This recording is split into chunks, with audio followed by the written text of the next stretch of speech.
the rhymes, but they never attributed to much chance of knowledge. I would be an asshole too.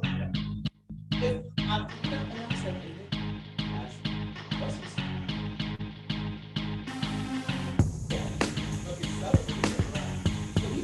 kind of without his knowledge, really, right?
Hey. Yeah, it's the real discussion. Nobody else's mic is on. What's up, Dr. Lawson? Are you in the house? Can I hear you? Hey, I'm here. How are you? I'm sorry I'm late. I was doing something, and it was terrible. Well, it was good, but it was terrible. We'll talk about it. Yeah. So right now in New York City, it's 65 degrees. It's nighttime, and the skies are clear, but the streets are full. A lot of traffic today. Getting into the studio, couldn't find parking. It was that type of day today, which was interesting. I apologize for being late. Normally I'm on time. But I'm building studios in schools, and today required a little bit extra attention, more than I wanted to do. It was an hour. What's happening?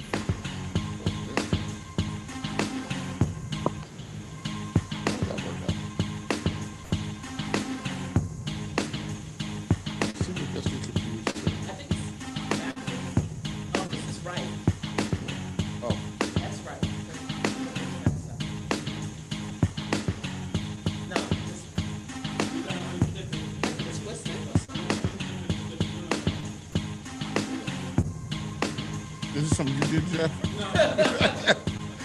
Jeff did something with my headphones, Dr. Lawson. I'm sorry. Yeah, Jeff did that. A couple of minutes. Yep, give me that. Yeah, all right, Dr. Lawson's in the house. I think y'all can see her. Yes. Give me a minute. I'm gonna hit the button because I don't know I'm late. All right. Yeah. Jeff unclipped my headphones. I'm cracking the mic. Everybody in the house, let me get a mic check. Gary, mic check. 1 2 1 2. Jeff, mic check. 1 2 1 2. Robin, mic check. You know that's right. We all here. That's all it. right, cool. So I'm gonna hit the button and we're gonna let this go, and I'm gonna show it from a standpoint of Zoom. Whoa, and Dr. Monica Lawson's in the house. Yeah, just bring your camera down a little bit more for me, Dr. Monica. A little bit, no, I mean a little bit more up. Sorry, up. Yeah, right there. Right in the center. You look great. There you go. You look great. You look great. So here's the deal, y'all. California dreaming, Dr. Monica Lawson. I told you people I was not going to stream. Monica Lawson's in there. Oh no, we got a loop. Oh, stop. A little bit more for me, Dr. Monica. She has to turn down. Sorry. Just right now. Tell me where. Hold on. Is that okay? Hold on, Dr. Monica. I told you people. Okay. Hold on. Let me figure out why I have a loop going on. Hold on for 1 second. Because I have a loop going on. And I worked this out in the studio the other day. But today is a different day. Yes. The prices have changed. Gladys Torres, what's up? Last week's price, not this week's price. That's right. So I got a couple of ways to fix this. Hold on for 1 second. Stay with me for 1 minute, Dr. Monica. Come on, technical, let's go. We're gonna get a shout out to LaFonda Matt. Oh, LaFonda, yes. All right, Gladys Torres, Gladys, Mariana Dundas. Mariana. All right, and Rocky's watching. What's up, Rocky? Come on, Rocky. Rocco. Gary. Yeah. Hold on. I'm going off mic for a minute. Sure. Hold on.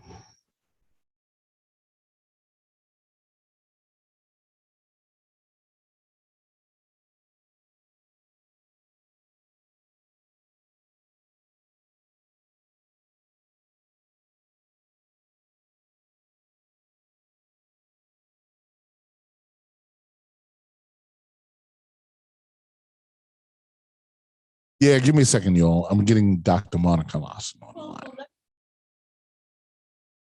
Go ahead. We could talk while you're doing that. Like, yeah, come on. So anyway, let's talk about how our week was.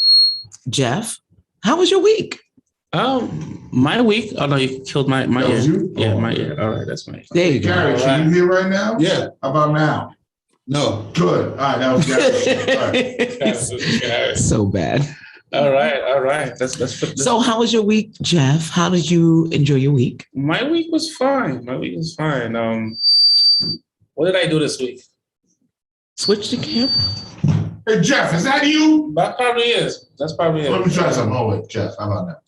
No, I can't hear. Not. All right, how about now? Okay, that's fine. That's fine. Okay, let's go. Let's go. All right. Well, hello, everyone. My name is Jeff.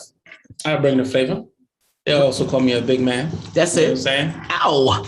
Mr. Big Stuff. Really talking to the mic. Like, Yeah, right. I don't want to Gary it, right? That's your Mr. Big Stuff.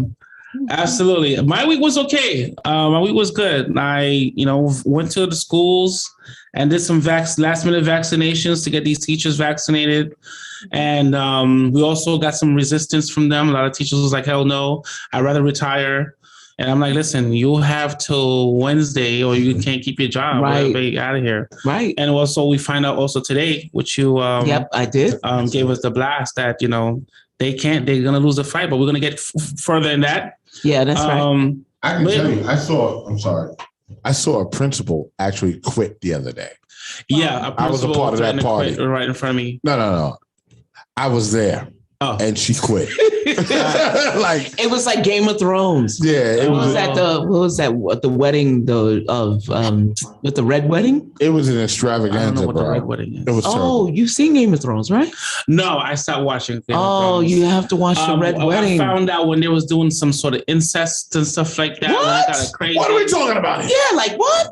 Yeah, something like that. I don't know. I saw an episode that went crazy. They was having dinner. No. And somebody started killing everybody. That was the red wedding. That's what that was? Yes. When they just slaughtered everybody. No, but you got to understand why they did that. Oh, I didn't know. No, you got to watch that. All right. But anyway. That was just a reference. I'm not getting into the Game of Thrones. Yeah, you are going to get into it. You're going to watch it. Yeah, okay. But here's what happened. Right? What happened was she quit. Flip the camera back. No. Yeah. Okay. All right. The reigns of Castamere. Right. So she quit. That's what happened. Right. Okay. So I get what's happening. And a lot of people do not want to get vaccinated. And, it's a shame that now people are losing their careers. Nurses, doctors, these people. And here's the thing that I think, right? And I'm getting to it early. Let me talk to my Facebook people. I went to Facebook through my other side because I was late. However, next week, I'm not streaming to Facebook. Y'all better go to the Groovy Track to get it. Oh, you in Facebook now? Yeah, on this side. Facebook. Okay. I did the YouTube through Zoom. But guys, next week, I'm going to be on YouTube only because I can't get no money on Facebook. Right, that's true. Now, what I want to do, because Facebook is now shutting pages down. Oh, yeah. Yes, they are. When they feel like if you're talking to the mic, Gary. If you're saying if they feel as though you're spreading misinformation, they will actually delete your page. Yeah, I saw the article. Yeah. So no, I actually seen a content creator talk about it. They deleted their TikTok as though they never existed. So what I would like to do from now on, if we're going to talk about that, okay, I would rather call it Japan 4. So did you get the Japan 4? I got my second Japan 4. You got your second Japan 4. I got my second Japan 4 earlier today. Nice. How you feeling? I'm good. You shedding, You shedding all that. Here we go. Should I go wear my mask? Dr. Monica, it's okay. It's me. I'm calling you. Oh. Hello. Hey, Hello. Dr. Monica. Hey. I had so we'll do the sound from your phone, but we'll keep the camera on you. You know what I'm saying? Okay. Because what happened was we were getting a loop back and I know how to fix it, but I have to stop the stream and do it again. And I didn't want to break the stream because people had started tuning in already. Yeah. So Okay. that was it. So we're going to call this Japan 4 from now on. Yes. Okay. Hey there. Good morning, everyone from the Philippines. Hey, it's nice to see you. Hello, guys. What's up, Sal? Good morning, Philippines. Diane Cameron. Hi, beautiful people from the paradise of Queensland. Good morning, Australia. And we are the morning show in Australia, if you don't know. LaFonda Map. What's up, LaFonda? LaFonda actually texted me. She's like, yo, what's going on?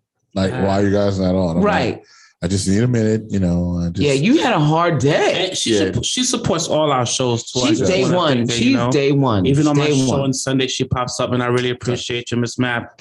You're awesome. She's word up. So we have the wonderful and beautiful and charismatic Monica Lawson on the page. Monica, how you been? Thank you. Thank you. I've been great. How about you all? How you doing, Robin? How you doing? You know I miss Gary, and you. Jeff? I miss you. I miss you too. I said, where's my queen at? My That's sister. it. That's it. I wanted to meet you for a month. All right. The last time you were here, I missed you. And I was upset. I was like, damn. They call me the relationship guy. So I'm the relationship guy on the East Coast. And I want to meet the relationship queen on the West Coast. Hello. Nice. A month. I made a little work today so I can come here. Hey, come on now. Oh, it is so nice. Wait, Thank when a man skip out on some money to meet you. you, Right? you know. That's right. It's You're worth serious. it. That's right. Oh, thank you. Thank you so much, King. It's nice to meet you finally. Absolutely. Gary. Yes. Huh? What do you mean? Yeah. What's going on? So, Dr. Monica, Yes, thank you. I guess we have some relationship questions. Okay. In the chat room, here's the deal. Dr. Monica Lawson is a relationship Guru. therapist, guru. What do I call you? No, Gary, run down her resume. Come on, let's go. Wow. Go, Gary. Oops, sorry. Go, Gary. Dr. Monica Larson, she's a intimacy advisor. She's a relationship coach. She has all her degrees. Oh my God, all the letters. Oh gosh. Okay, this is well, you know what? Monica Larson, you can fill it in. Are you being shy, Gary?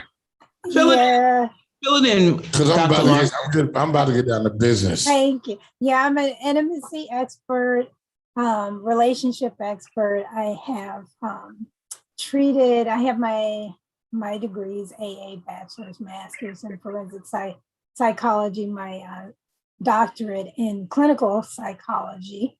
And I've treated, for forensic side, sex offenders for the state of California. I treated victims of crime, men, women, and children. I've treated traditional clientele, dealing with anxiety, depression, life transition issues, relational issues, workplace issues, that kind of thing. And so, and I've also, I've done restorative justice for youth, preventing them from going into the prison pipeline system and keeping them out of jail. I've been a court-appointed special advocate for foster youth, and you name it, wherever the need is, I can assist, or I've helped. You're incredible. There's no doubt about that. John Miller says, greetings, everyone. Dr. Monica Lawson, right? So I'm gonna start it off, and I know Jeff has a lot to say. Yeah, I bought a book, baby. No, Dr. Lawson. So I'll say, Dr. Lawson, if you are, if your sex drive is a little off with your partner, maybe your partner just loves to do it all the time, right? Right? And maybe you don't, right? But even if you don't, maybe you're just tired, right? Maybe you're a little worn out, but your partner's full throttle all the time, right? Right. My question is, how do you survive that?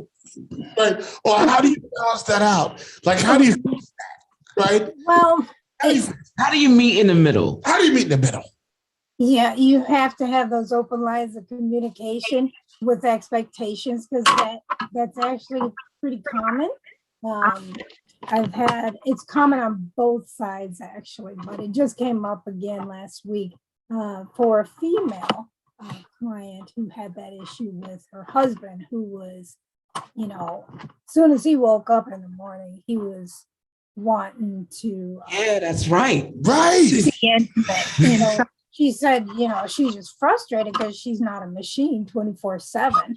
And so she's just really what? Dr. Monica Lawson, I think Rock is referring to a woman who Uh-huh. a very hypersexual person. Uh-huh. Uh-huh. The man is not you. Mhm. I'm just saying, someone he knows Right. may not have the sex drive as the female. Okay. Work that out because you just talking about a woman who, Right. Which to me is common.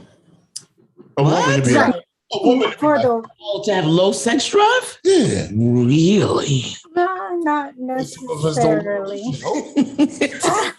Nope. Not necessarily. It goes both ways, but there could be underlying problems regarding it, right? So Yeah.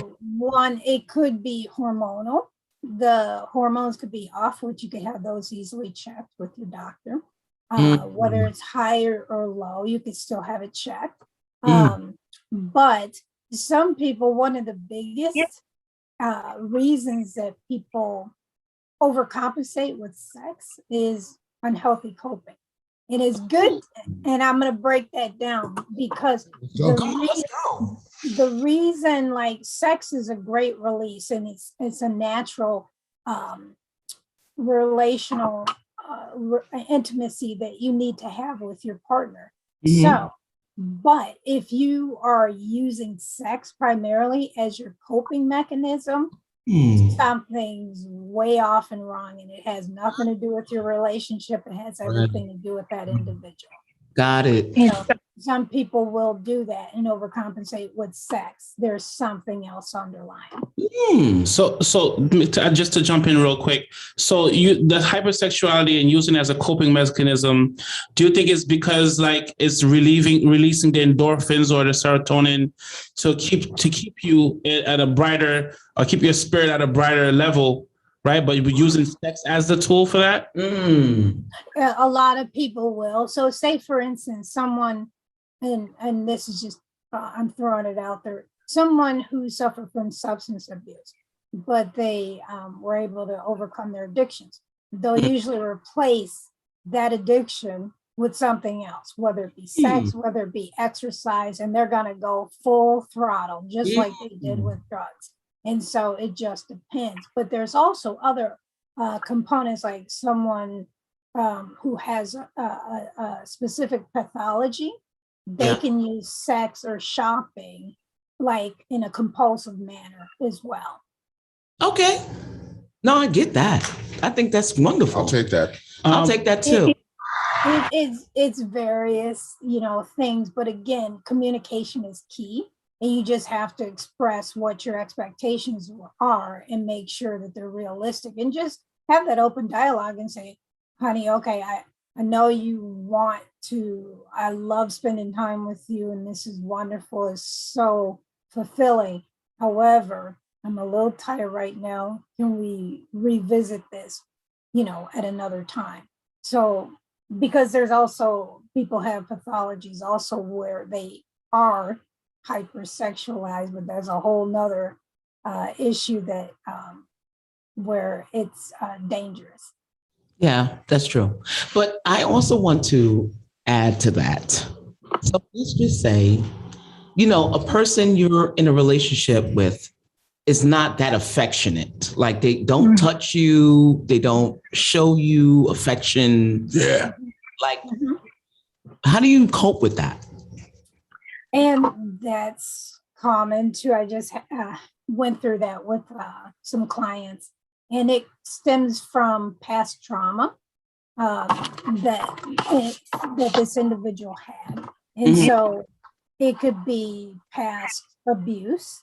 It could be self-esteem issues because this individual happened to gain weight from medication, so he wasn't feeling that well about himself, but he couldn't communicate that to his partner, so he didn't want her touching and at all. And but there's could be issues where some people, like, if you've ever heard of the 5 love languages, have you ever heard of that? Yeah. And so some people, when they do that assessment, and it's free, you can do it online, anyone who's listening, it's a really great tool to see what kind of makes you tick within your having your cup run over with love from your partner. So everyone's different with the different styles, and one is physical touch. And so like holding hands or laying your head on their lap or cuddling or spooning, whatever it is, or sexual intimacy, they just like that touch, that caress. And that's very, very important to some, and is one of their highest ranking that's important to them. But if their partner, if that's the last thing on their list, their partner has to, it's a great assessment for you to see where your partner is and where you score, because then you can know what their needs are and help them meet them. Even if it is uncomfortable for you, you know that your partner, that's important to them. So you want to help meet their needs and go out of your way. So you can start with holding hands, or you can start with just a simple like massage with essential oils or bubble bath or something like that, just to start incorporating it and desensitize yourself from whatever that aversion is. Because you don't know, unless they've shared with you, your partner, if there's past trauma and you don't know, that could be a reason why. Okay. That's awesome, Doctor. I'm just going to adjust the chat room real quick.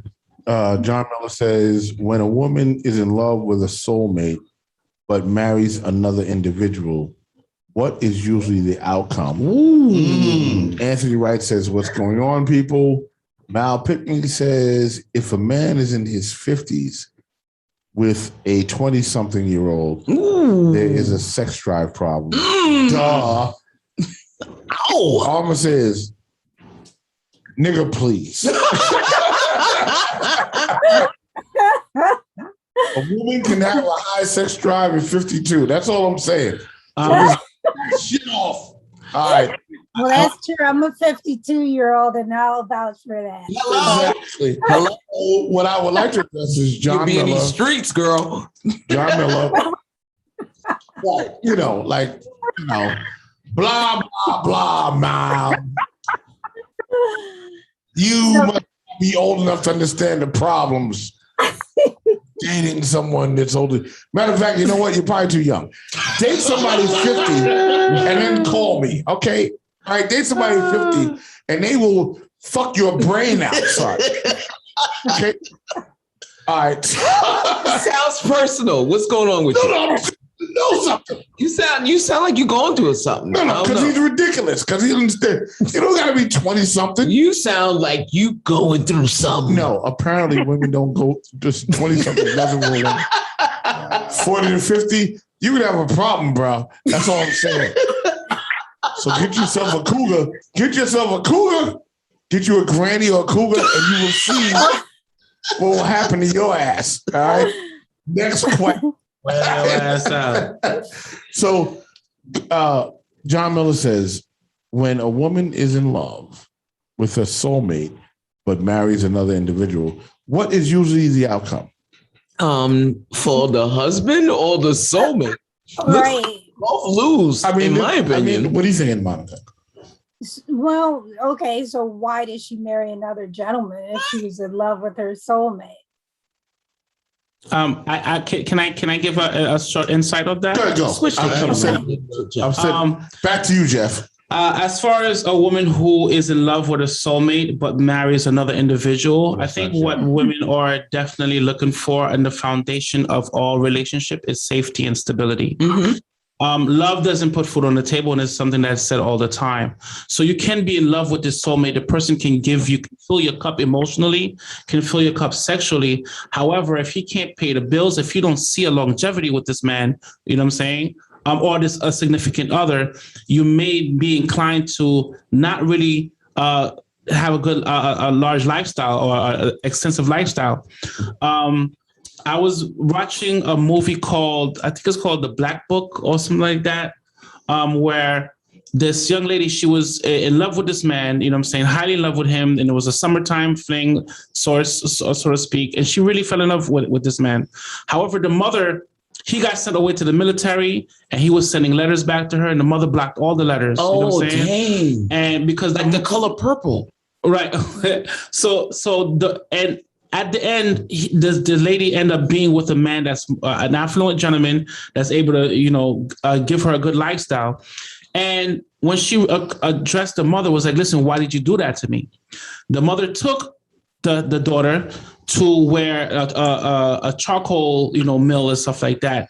And she pointed out, gentlemen, she was like, "You see this man over there? I was madly in love with him. He gave me everything I want emotionally, sexually, and everything. However, I married your father because your father was in a rich family. And I know I was able to give myself a lifestyle and give yourself a good lifestyle so we don't have to suffer." Wow. So this is along the lines where I feel that something like that may happen. What do you think, Doc? That's true. There are a lot of people that marry for materialistic reasons or material reasons. And I don't agree with it, but to each their own. It's not my choice. However, what it's going to do is force that individual that she did marry to be constantly compared to the love of her life, and he's never going to meet her expectations. Never going to measure up. Never. No, he won't. And there's going to be potential bitterness and resentment that set in. And it's never going to have that foundation, the right foundation in the first place. I agree with that. I've actually have experienced something very similar. Oh, come on, Gary. Let's get it. Shit, we opened up now. Give it up, Gary. A couple years ago when I was over in Switch London. that camera to Gary. You crazy?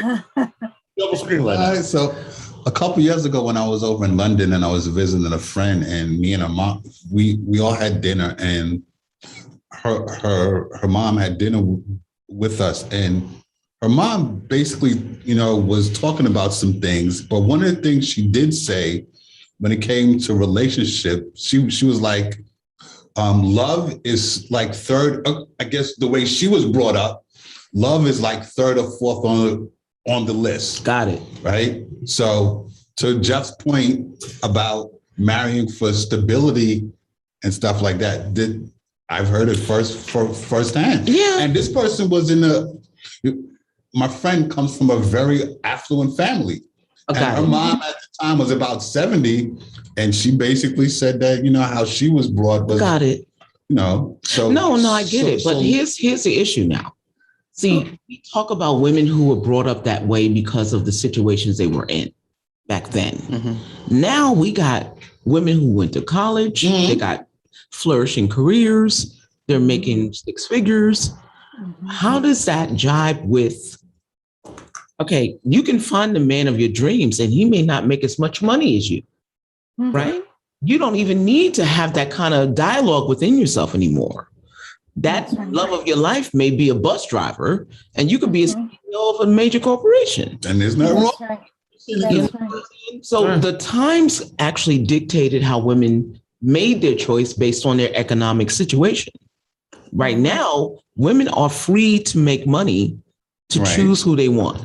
You want a Pookie or Tata? She won't get that Pookie Tata.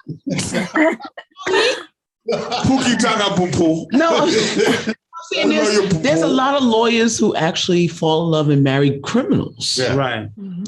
Like we have these situations now. Back then, that may have been, that may have been a conflict in her mind because she's making that economic choice based on necessity, scarcity. Right. But now that's not even an issue. Mm-hmm. So, if it's economic, she can make the money. Oh, somebody said, let me see. Mal said, what happened to the sound? Mal, is there no sound? Can nobody hear us? Sound. All right, can anybody monitor on your phones. What do we got, people? Okay, what we got? I think the sound is fine. I can hear it. Yeah, we can. Fine. Yeah, it's fine. You got it. I wanted to go back real quick with you, Doc. Please, Jack. Down back to the hypersexuality, right? And finding the balance between both couples. Both sides of the couple Turn up my headphones of the relationship. Right. What do you think about, as of course, the energy needs to be matched and stuff like that. And when incorporating intimacy, I think incorporating toys, when growing up, I had an uncle that said to me that, listen, you have a lot of tools. You have your elbows, you have your fingers, you have your chin, you have your and nose, your knees. you have and your knees, knees. you have your toes, you have everything. So Exactly. you physically not be able to continue with the thrusting, but you may incorporate tools and stuff like that to add to, The busting. right, Excitement. Right. to the intercourse where Yes. you may have something continue for you where you left off, or you may have that as an initial aspect to intercourse, and then you finish physically yourself. In the medical field, we call that an adjunct. Right. Yes. Yes. Right. What are your thoughts about that? What are my thoughts regarding like incorporating toys and other items such as food or oils? And, Right. To Yes. offset that imbalance. Well, yes, you could do that because those things build to the excitement, and you can always, you don't always have to end with sex itself. So the mouth is definitely pleasurable, and you can bring that person to a climax with the mouth. You can do that with your you can do that. Sorry. Sorry. You can do that with your hands. You can do that with your toes. You can do that. A woman can use her breast to bring the man off as well. And so, yes, you don't have to finalize the act with sexual intercourse itself. You definitely have plenty of options, viable options to do that. Wonderful. Wonderful. Thank you, Dr. Monica. You sounded out of breath, Rock. Control. Rock, you need a cigarette. I think he needs one. He needs a cigarette. I think he does. Jeff, I see, Jeff, you're gonna be the instigator, and Rock is gonna get himself in trouble. It's happening over here. I can't. I don't know what's going on. Maybe Mercury is in retrograde. Just know I'm a great man. I'm respectable. But you do need a cigarette. You, Doc. A young lady brought this question to me about 2 weeks ago, and she said to me that she is married about 7 years now with her husband, and she says, she thinks her husband is gay. Right? She thinks her husband is interested in men. But there's some sort of subtle nuances that were done during conversation, the way he interacts with certain men, the flirtation, the flirtatious ways are not exclusive to women only. Wow. And his excuse is that, okay, he's just being overly friendly, there's nothing to worry about, and so on and so forth. But she feels that she came to me and said, hey, I think my husband is gay. What do you think I could do with that? My take, honestly, softly to say, is like, I feel like she knew from all along already. And maybe that he's being more open with his sexuality, that she may be, she may be embarrassed about that. Maybe somebody else may notice. So what do you think about that issue? Well, first, unless she's had that conversation with him, like point blank, ask him. Yeah. Are you interested? Because do you take that bussy? You taking bussy? She also confessed actually that he does allow her to, penetrate him in the rear. And this happened in about I guess about 3 years ago when that first happened. And now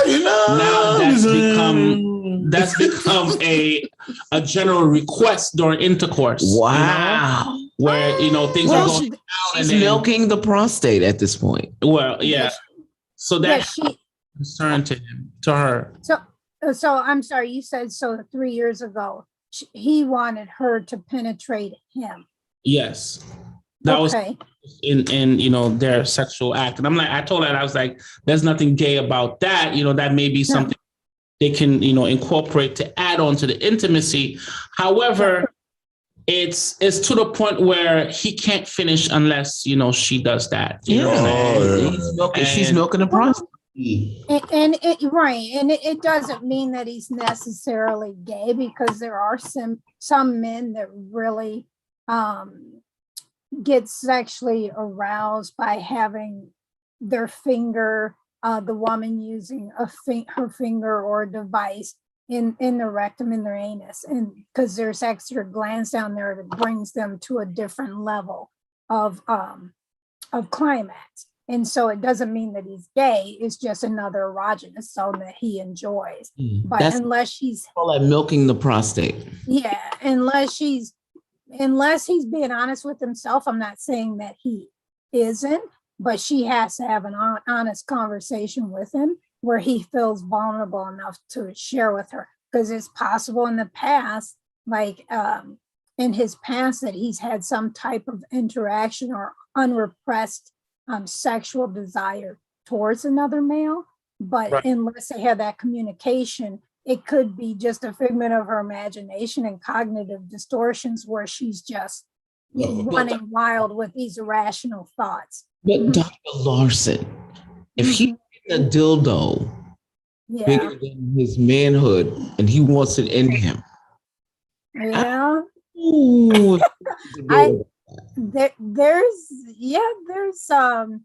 I'm sure there's some type of unrepressed act, and he hasn't shared. But there was. If he wants her to strap it on. Listen, man. Listen, Dr. Larson. Now, hold on. If he's taking the Bozak in his back, right, and he likes that, I'm just saying there is. There's a high. But it doesn't mean he's gonna act on it. And so, because I actually had a client like that. Oh, please tell. Let's go, Dr. Larson. Yes. And if there's that desire, but if there's that curiosity, and then that climax that he's experienced, but with a female performing that act, doesn't mean that he's going to go act on it with another male, because some just like that area stimulated, and they don't want another male. Yeah. And so it just depends. But wait a minute, though. I'm sorry to cut you off, but I think her concern, according to Jeff's story, is they didn't start out that way. It developed into that later. Okay. His interaction with males, I guess, like we can incorporate the paranoia with that as well too. She overly is sensitive about his interaction with other males. Like when she would go out to dinner and there's a male waiter and stuff like that, he's really like touchy. He's really he's like rubbing a leg. He's really like very, very outward with the male. You know what I'm saying?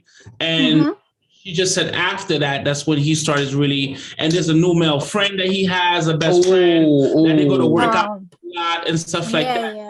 Yeah. Her fears, are those are not fears, honey. Those are confirmations. Right. Yeah, that's real. And so if he's being overly flirtatious, if he has a male buddy that he's hanging out with and going to the gym, sweating it out. At the gym, it always happens at the gym. I want to be a trainer one day because these trainers is getting them. It happens in the gym. But what I did advise her is that she's afraid. She says she's afraid to ask him, because I did advise her to straight up ask him, because that is her. And they have 11 years of experience. They know each other better than anybody else. I think fears of asking because she may know the truth and she won't know what to do with that. Oh, she's going to lose him. Truth, yeah, she's going to lose him. She knows what the outcome is going to be. She has to ask him, because is she going to sit there in that relationship constantly worried about where is he, what is he doing, who is he with? But No. But here's the problem. She is afraid of her choice. Yeah, afterwards. Yeah. Right. She'd rather stay in the dark. Right. Because she likes where she is. Right. Once she knows the truth, she knows she has to make a choice. Right. She has a responsibility. Right. doesn't want to make that choice. That's why. No, she doesn't. She doesn't want to ask. Right. Yeah. But then she's just going to get more upset and depressed about it. And it's going to lead into a huge blow up and confrontation Mhm. because it will come out. It Right. just will. She'll And find. And I think I think it's a better That's a position great point, for her to control the situation than for it to blow up in her face. Right. Exactly. Control it, ask about it, talk about it. Hey, listen, man, you know, it seems a little funky to me, and I think in that control of the situation, she can control the reaction. But Right. she will let him off of the hook. Yeah, Right? but she doesn't want to do that. She has the to. problem. Here's the problem. She is in denial, 100%. right? And I think she's in denial because she chooses to be. Yeah. Because she can always be asked at any time, but she chooses not to. And this is a lot of problems that people have. Mhm. People don't want to have the responsibility for their accountability, Exactly. Exactly. Yes. right? Responsibility for accountability. I love that. No, I'm gonna write that down. don't do that. Write that down. No, a lot of people love to go through life. And you know what? And Dr. Monica, I got to be real with you. A lot of women love the fact that they're married and they will deal with the fact that they're married and deal with a lot of situations they feel uncomfortable with so that everybody can know that they are married. Yes. And I think for her, if she lets it out, she will expose that her marriage is a sham and it is a failure. And she does not want to confront that. Well, we have a third opinion here. Or being. Marianne Dundas says she has more than two choices, though. She could consider the possibility of an open, non-monogamous relationship. She don't want that. Marriage. That's not what she got into it for. Oh, big shout to Maria Davis. Hey, Maria, how you doing, Mama? I think I told her that She's like, hey, Logic and Robin.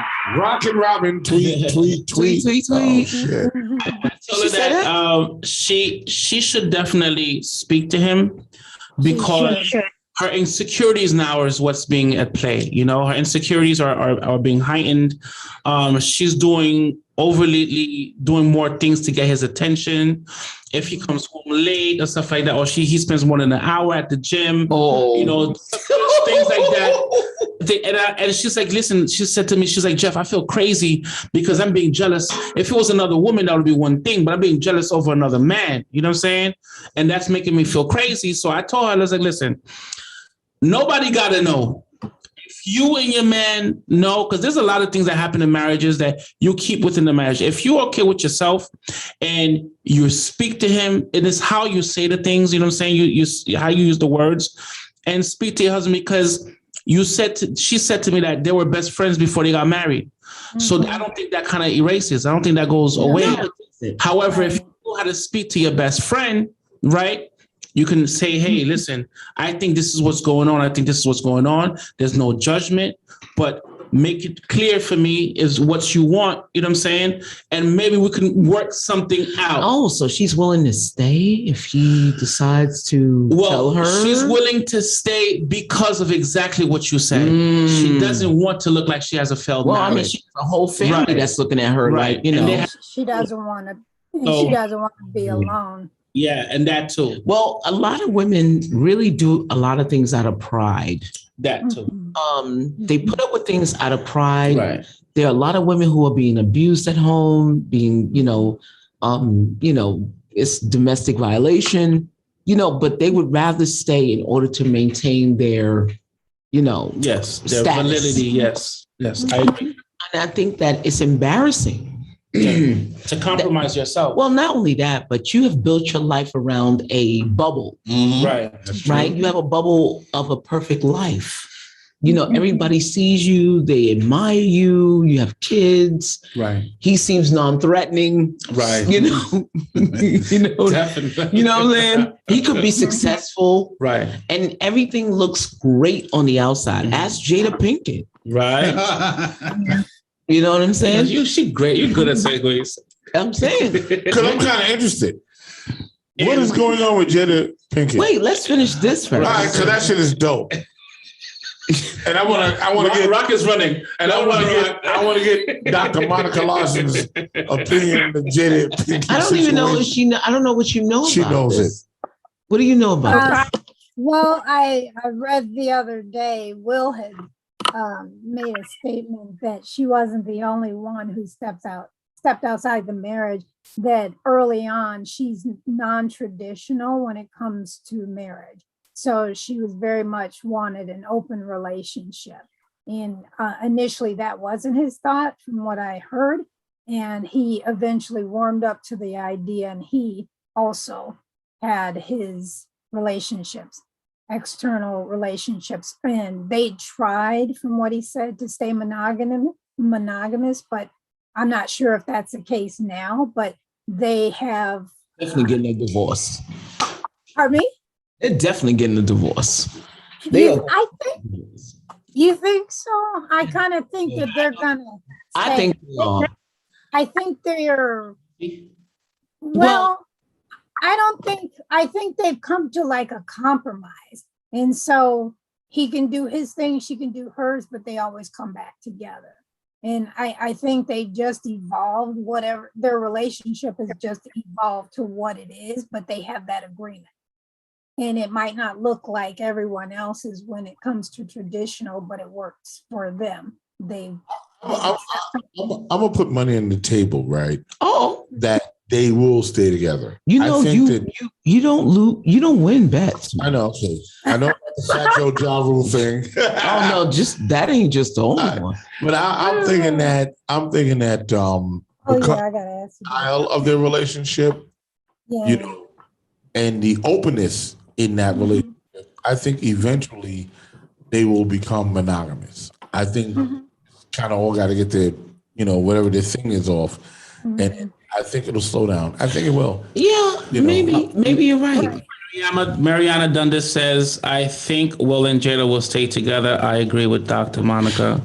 I think Jada Pinkett's statement has been consistent over the years that no matter what, you know, saying they will stay together as a family, as a unit. Right. Because I think the big picture is the family aspect and how it may affect the children and the household and what they built. And I think that they have find this compromise, you know, where they can have an open marriage. And I think it's a concept that shakes a lot of people. Yeah. Because when it comes to traditional marriage model, right? People who make it what it is for themselves, I think those people end up lasting a little bit longer than the people who put themselves in a traditional box as far as what the design of marriage should be. Right. And but go ahead, Gary. I mean, when it comes to traditional marriage, I think that there's so many people that are accustomed to that. But nowadays, you got to do what works for you and your wife, whatever that may be, right? And in some cases, that may be non-traditional. But if it works for you and your wife, then that's what it is. I also think it's economical, and I'm just gonna go there. Okay. I'm just gonna put it out. It's a good space. I'm with you. Listen, because a lot of marriages traditionally was there to build two people and create the wealth together. Now, Jada, in my opinion, was not as wealthy as Will. No doubt. So I think that she was able to build her wealth independently through Will, right? But still maintain that demeanor of I'm the wife, even though he was doing his own thing. So she created something for herself. Okay. And I think that because they were under the umbrella of the, covenant of marriage, that they decided mutually that, you know what? We make enough money, I'm going to do me. You're going to do you. We are not together primarily to keep the money together. Right. I just think that their trajectory of marriage failed because they needed to be their own people in their own economic space. That's what I think. Mal Pinkley says, right, Robin. Mal Pickney also says business marriage model, and Elise wrote a paragraph. Elisa said they're doing what works for them. They are clear in what they have going on, and as long as they both consent and communicate and compromise, that's all that matters. Yeah, it's between them. Their marriage is between them. It's their life, exactly. Yeah. Mm-hmm.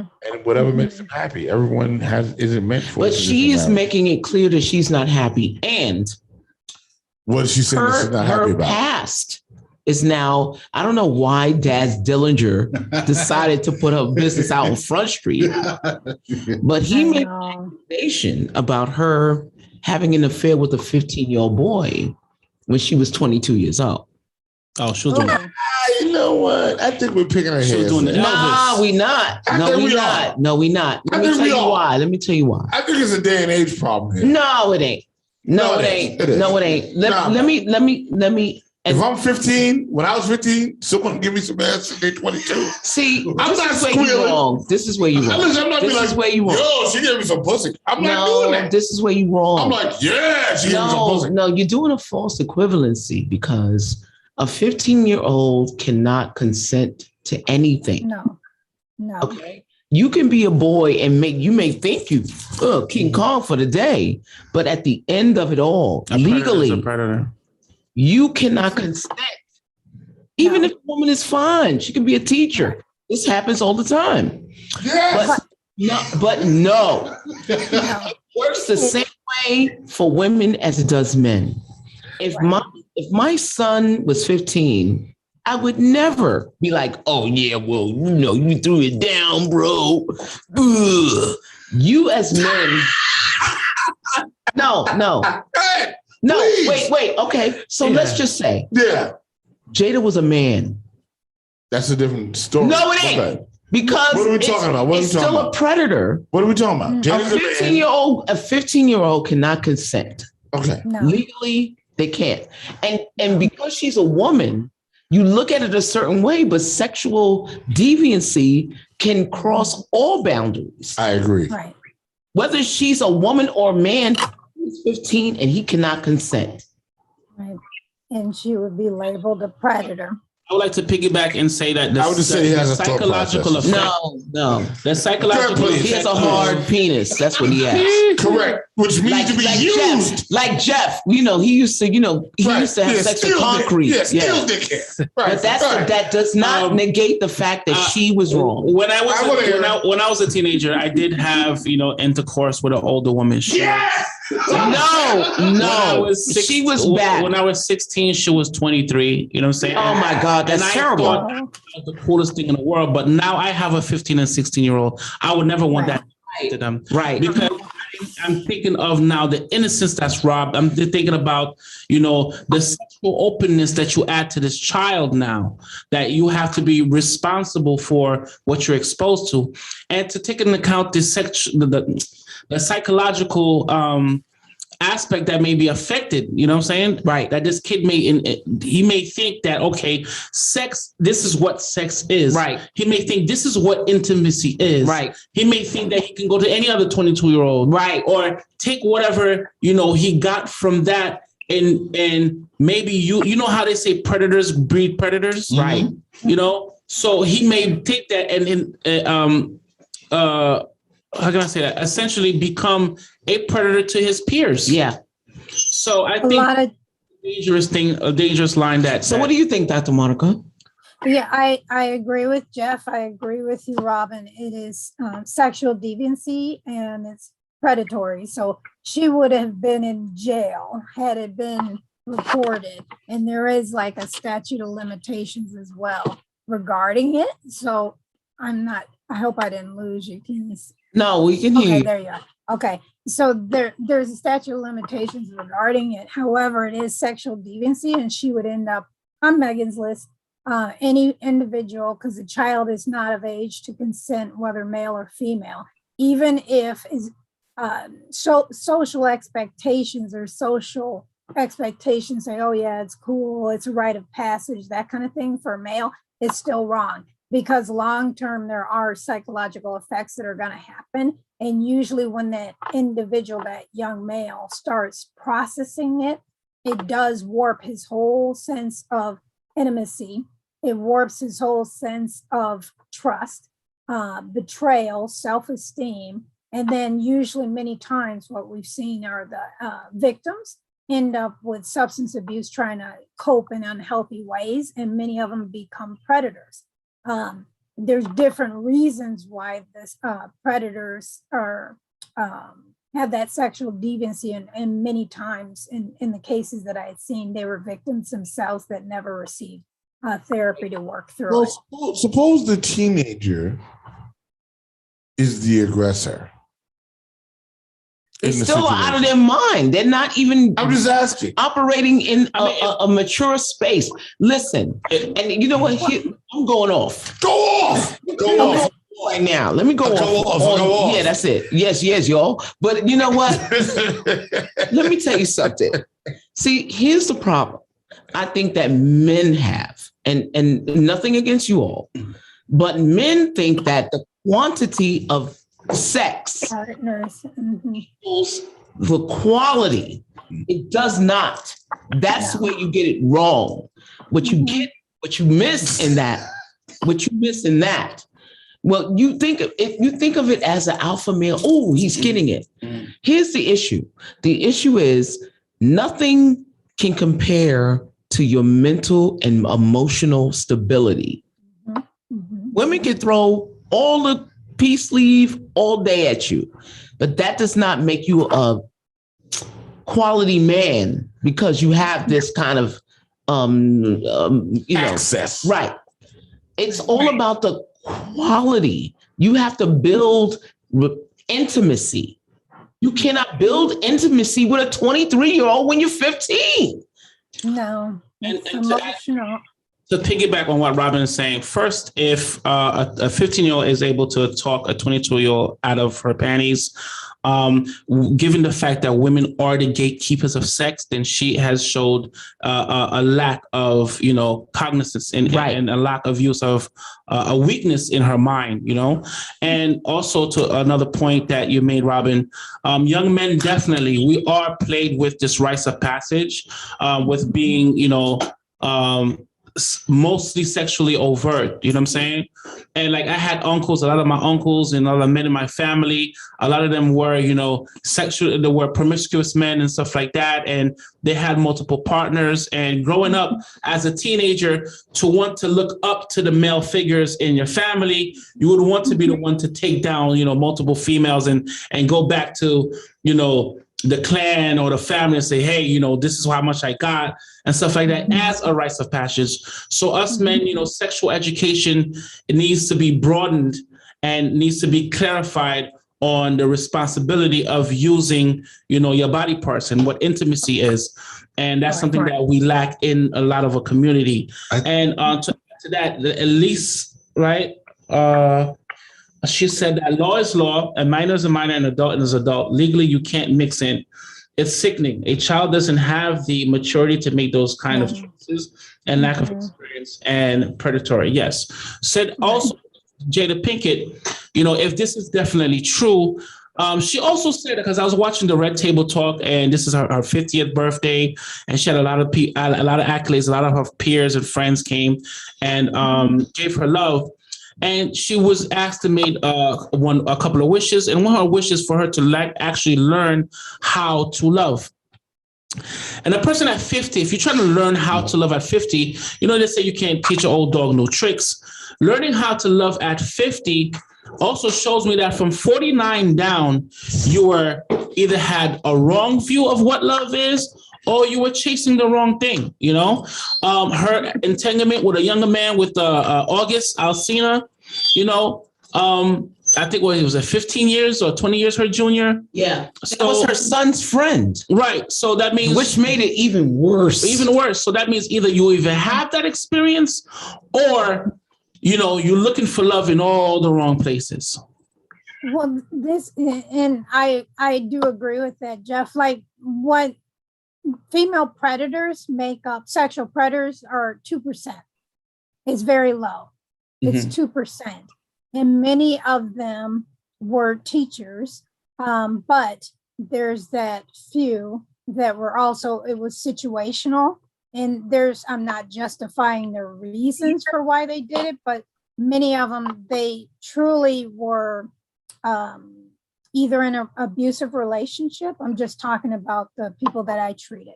They were in an abusive relationship, and they started looking at their son's friend who was flirtatious and had a nice physique, or went swimming, and they saw their body, and all of a sudden they started getting sexually aroused, and developmentally they started believing, because at that age the young man's hormones are racing out of his mind. He's very sexually aroused. And so they start looking at that young man as a potential suitor.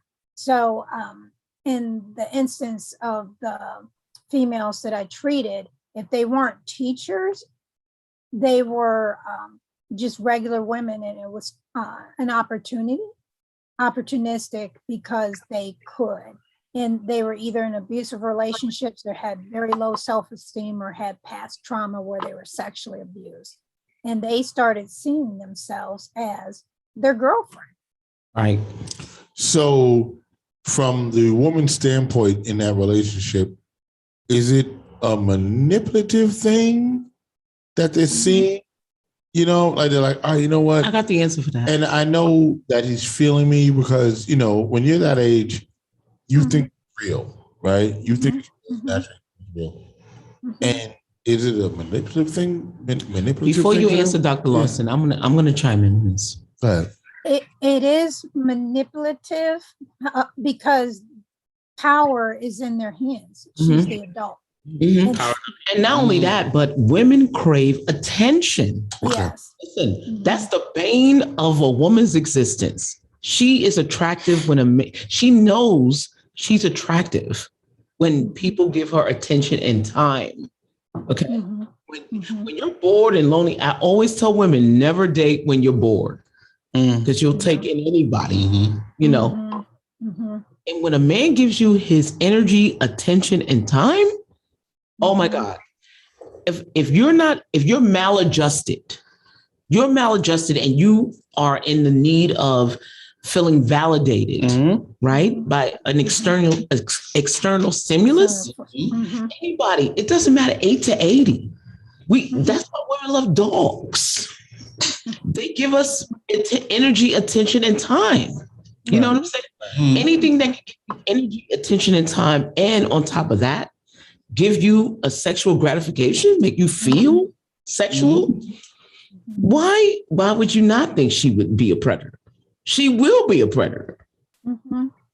It's all about how things are laid out in front of you. Whatever it is, you feel that person can fill that void. You don't have the energy, or you're not getting it. You're not getting the attention, and no one's giving you any time. And there's also a component of, since it was her son's friend, she doesn't have to go out and seek it. She can just groom him because he's there in the setting already. So, and R. Kelly. Well, she is a sexual predator if it happened with that, her being an adult and him being underage. She's definitely a predator. R. Kelly had many victims. I don't know how many. He had plenty of aunties out there willing to give him the peace leave. He had women older that would be willing to give it to him, but he chose the younger. The reason he did that was, well, partly, but from what I read also, he was a victim of abuse.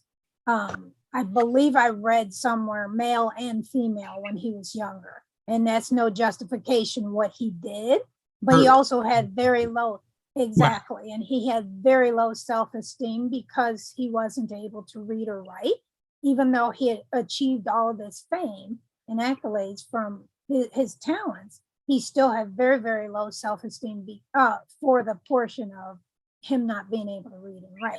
Got it. Coupled with the past trauma and low self-esteem, his a lot of times, like hurt people do hurt people. So Right. people who have been victimized in the past as a child, almost every time with my clients, former clients, they victimize someone the same age as when they were victimized. Speaking of victims, I want to segue a little bit because I think it's fascinating to me. So I saw a naked picture of Britney Spears today. Yeah, me too. And this is a day after she won her, conservatory, whatever this. Oh, you can't believe that. How naked was she? Oh, she was all the way. She was all naked. No, they Yeah, drew. she was. Yeah. Yeah, they drew the pasties. No, now On her here's because I went on her Instagram directly. here's the problem. Here's the problem. Oh, that I'm picture having. right now. No, look at you. You're so thirsty. I want to know. So here's the problem. I want to be in Is it the a bad thing? I'm throwing a question out there.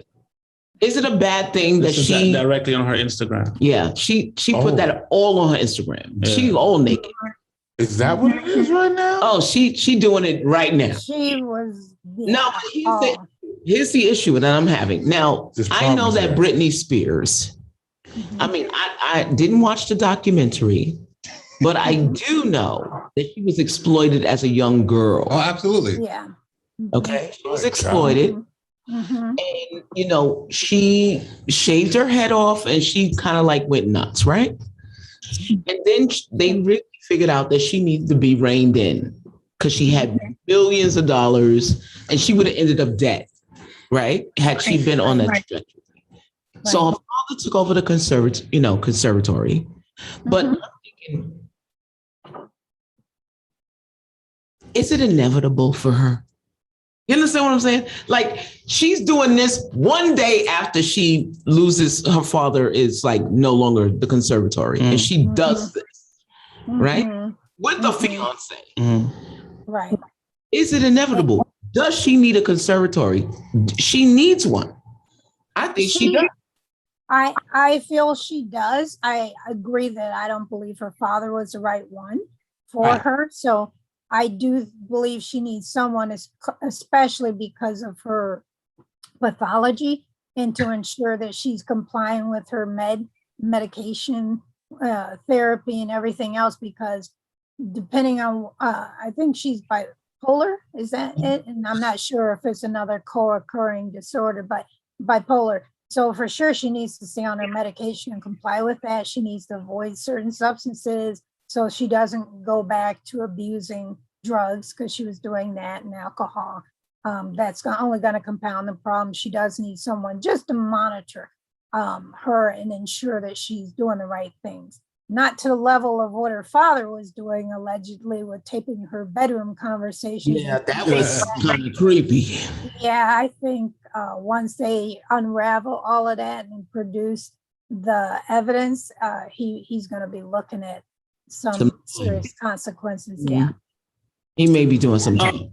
Doc, as far as R. Kelly and Britney Spears, to tie them together just a little bit, you are able to understand the ideology and stuff like that around why this man is able to be talented on one side and be a predator on the other side, right?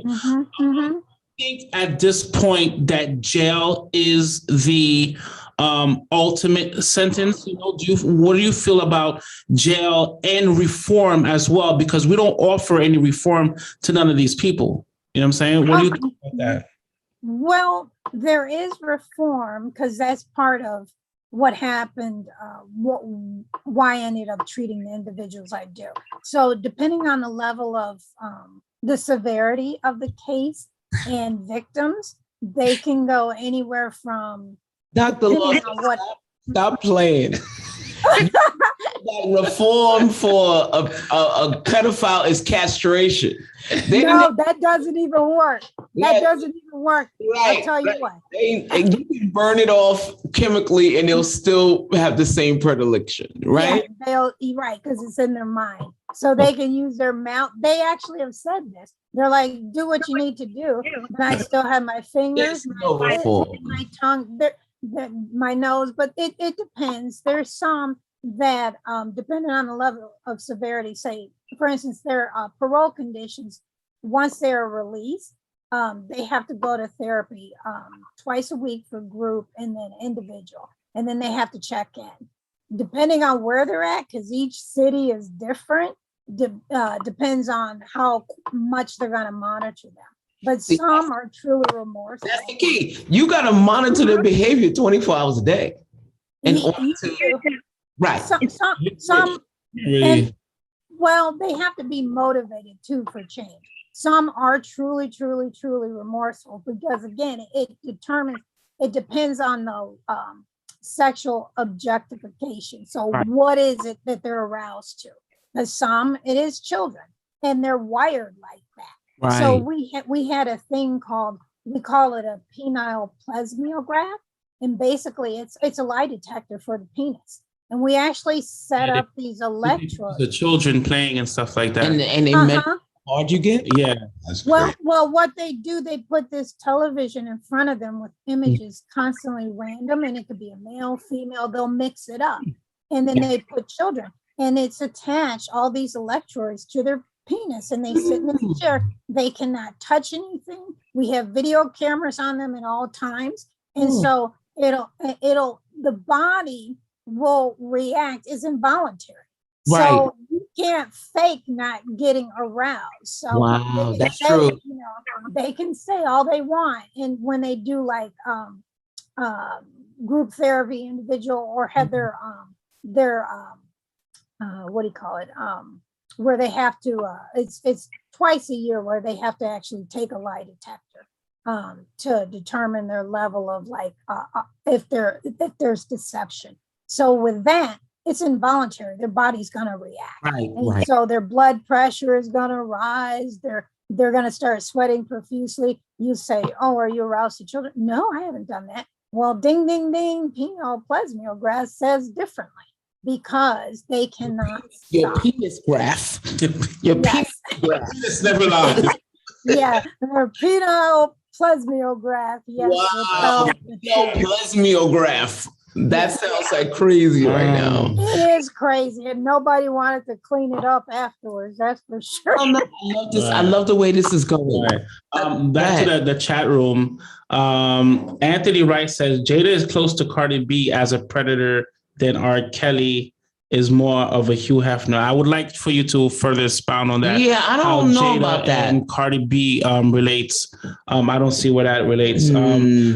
Elisa Brito says, you know, when you've been compressed and over controlled for a long time, the moment you have a taste of freedom, you are bound to wild out of fear, out of control again, out of fear of being controlled again, and freedom starts being short-lived. I think she was referring to Britney Spears. Yeah. And she's just acting now because it's a release and she can do what she wants pretty much right now. And it's kind of, I feel like it's more like in your face type of thing because they did control her for so long. And so I think she's kind of like in your face with it. And she is acting out, but I think it's like more in that. 40. Yeah. I would say, I think it's like to me, that's sad. I would say that's sad. It is sad. I think taking your clothes off is basically the lowest common denominator in the spectrum of life, existence, and the universe. She has kids. There's other things that you can do, right? If you want to, express your freedom, right? To be naked is simple. You take your clothes off. But to put yourself on a trajectory of independent success, that's a whole nother level. And it's a much harder job. So I see it really as as something to me is very sad. You know what I'm saying? She's pimping herself out. That's right. The way you say. I mean, she's pimping herself out the way she's been pimped out since she was a kid. So she was on pattern. She's just controlling. Right. She's on Disney when she was there. Right. She's been pimped out since she was a child. So it's like this is you just repeating a behavior, right? Of something. But you know why sorry to interrupt. You know why she's doing it though?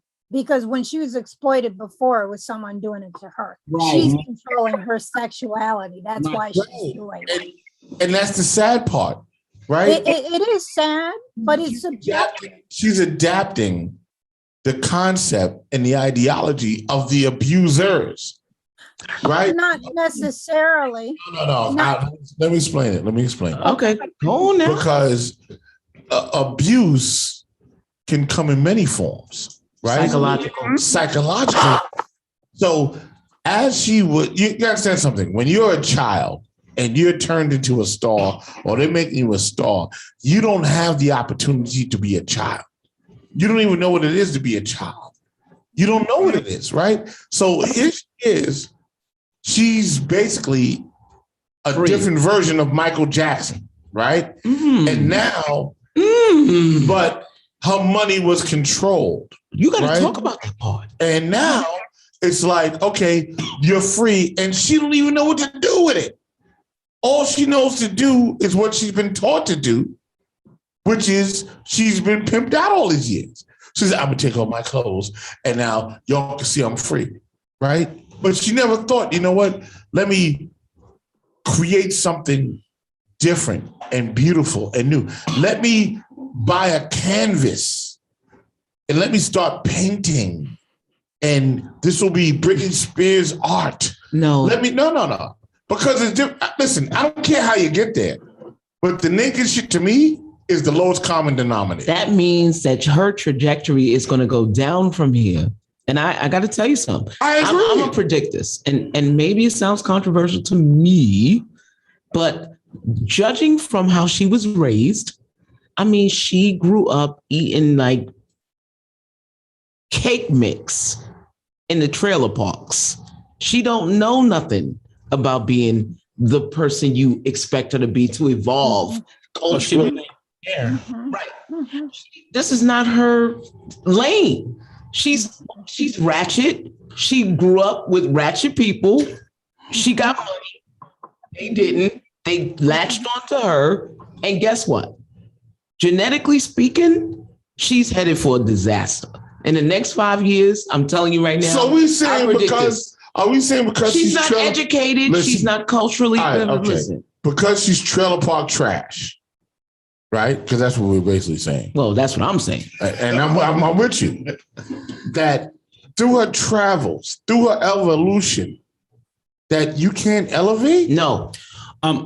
She's got too much money to care. What about you know how that? Well, what about exposure? What about exposure? You said, Rock. Money exposes you. Rock. You said know maybe if she could have done it a bit more, I guess, stylistic, right? If she put it as a form of art. Kim Kardashian came out, was fully naked. She didn't come from necessarily a ratchet place, you know what I'm saying? But she did that, with style and poise. But she still took her ownership because she has the stigma of, her and Ray J. You know what I'm saying? So she took back her power, but she ended up having a photographer. You know what I'm saying? Okay. But see, Miley Cyrus also wild out. Mm-hmm.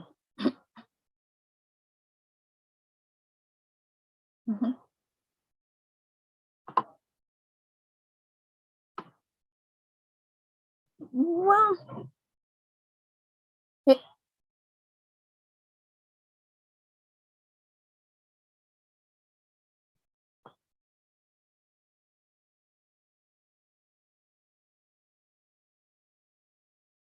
mm-hmm.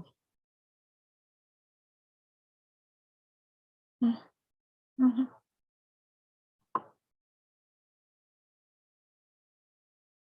Right. It's based directly on your relationships, your network. Yes.